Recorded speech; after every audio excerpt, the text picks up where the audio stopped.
কোরআনের কাছে কেউ যদি প্রশ্ন করে, ও কোরআন, এই পৃথিবীতে নাজিল হওয়ার আগে তুমি কোথায় ছিলে?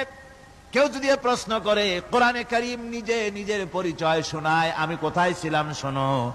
বাল হুয়া কুরআনুম মাজিদুন ফি লাউহিম মাহফুজ, বরং এই কিতাব অতীব মর্যাদা সম্পন্ন সুরক্ষিত ফলকে লিপিবদ্ধ ছিল, আমি ছিলাম লৌহে মাহফুজে, সেখান থেকে এসেছি।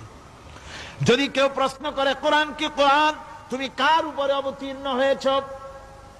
জবাব কোরআন নিজেই দেয়, ওয়া আমিনু বিমা নুজিলা আলা মুহাম্মাদ ওয়া হুয়াল হাক্কু মির রাব্বিহিম, ঈমান আনো সেই জিনিসের উপরে যেটা মুহাম্মদ সাল্লাল্লাহু আলাইহি ওয়াসাল্লামের উপর অবতীর্ণ হয়েছে।